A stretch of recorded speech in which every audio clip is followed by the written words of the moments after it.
So I noticed there's only one public transport that Nigerians don't talk, and that is when they're traveling with a flying boat on the sea. During my experience traveling to Bonny Island, it is one place that I noticed that Nigerians refuse to talk.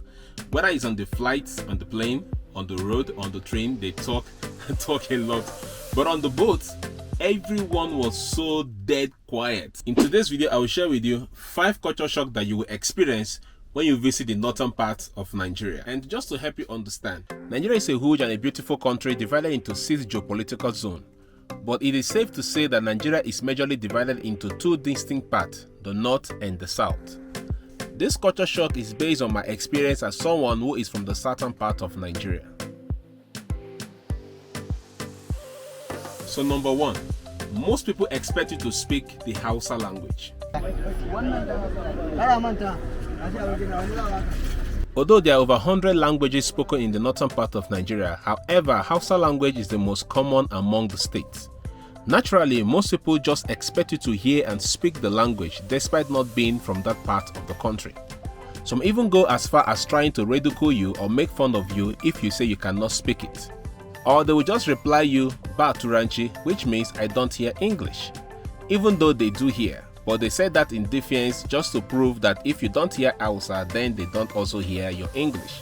As though English language is your own language. In fact, even a police officer on the road when I was sitting at the front, actually stopped and greeted me in Akwana. I just greeted back in English. And then he said, "Oh, you don't hear Hausa?" I said, "Must I hear Hausa?" He said, "You're supposed to hear Hausa." I said, "It's an official language."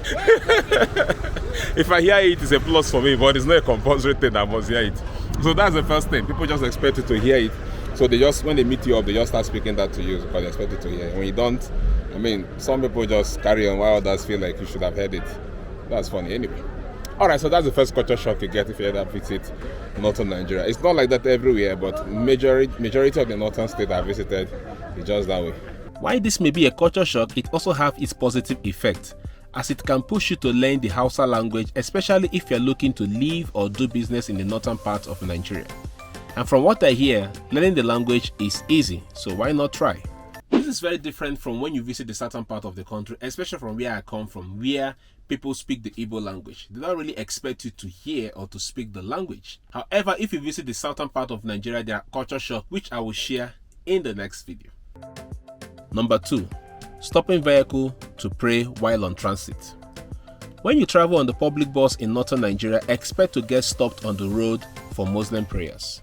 Once it's time for prayers, you're going to park the car and then you're going to pray, irrespective of who is in that car, whether it is 90% Christians and 10% Muslim, or 10% Christian and 90% Muslim.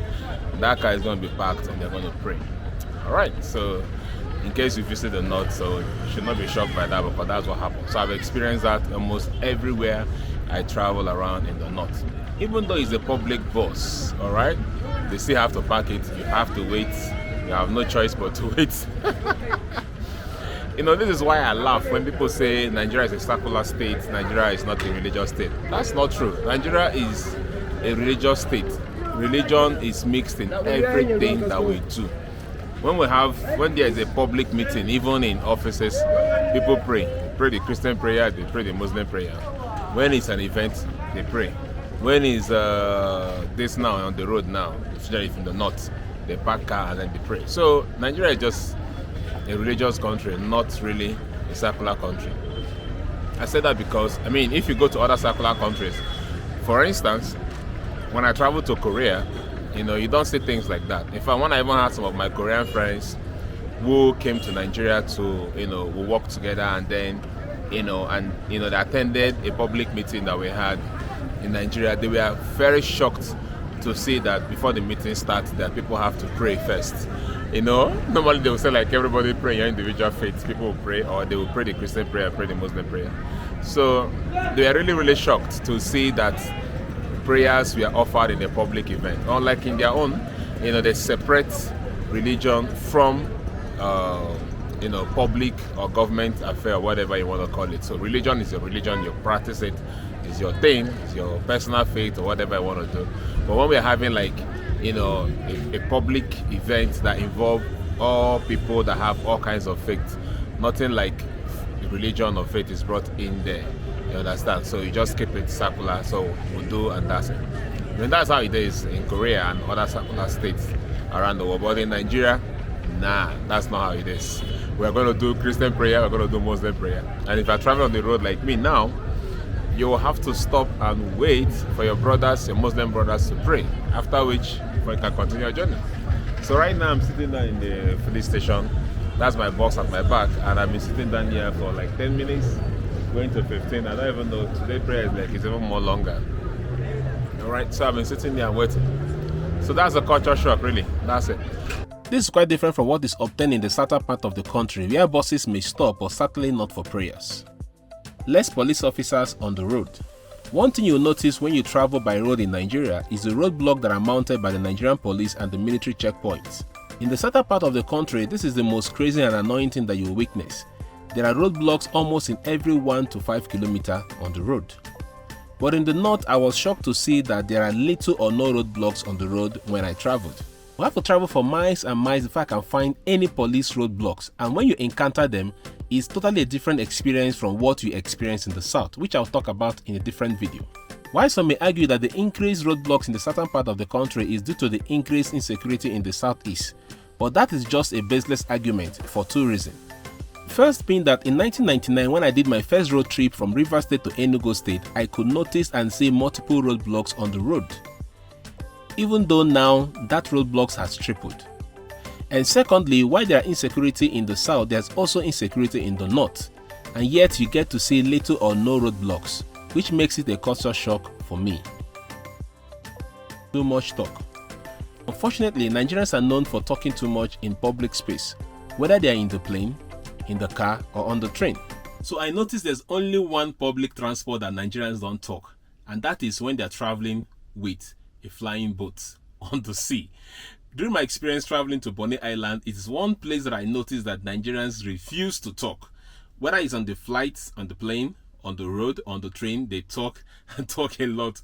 But on the boat, everyone was so dead quiet. It was as if there was fear in the heart of everyone, and as if that once you say a word, probably are going to offend the gods of the water and they're going to tumble the boat and the boat to crash. Everybody was so afraid. In fact, even me filming, I have to secretly film, the trip, because no one even dares to film the trip. They say, no film for water, then they film for water. People were so dead afraid. So that's just one place I noticed that when you travel in Nigeria, people don't talk. I know for a fact that most of you watching this video are using your smart television. Please, if you're one of those people, kindly pull up your phone and subscribe to the channel right now. And make sure you comment and share this video so that more people can get to really see it. If you're new here, please do subscribe and check out our channel for lots and lots of extreme adventures and documentary that you'll find very, very interesting. Alright, let's get back to the video. While this talking habit seems to be everywhere in Nigeria, in my experience, it is more in the north. Through my public bus travel in the north, I never experienced a 1-second break silence. I could always overhear loud conversation almost every time. Drying things on the main road. As I traveled through the northern part of the country, I was surprised to find that villagers have allocated portions of the main roads for themselves for drying their farm produce, and you dare not ride over it. While these things may look normal to someone who has lived in the northern part of Nigeria, for the outsider and for me, it was strange and a new experience. In my next video, I'm going to share with you some culture shock that I experienced in the southern part of the country, even though I am from the southern part of the country, but these things were a shock to me, and I will share it in the next video. Alright, so but have you been to the northern part of the country? Did you experience any culture shock? I would like to know. Comment below and let's have some discussions there, and I'll see you guys in the very next episode. Hold on, before you go, our northern documentary series is not over. We actually have lots and lots of series of episodes that are coming up, so they're going to be very, very interesting. So keep watching and keep sharing. See you on the very next one.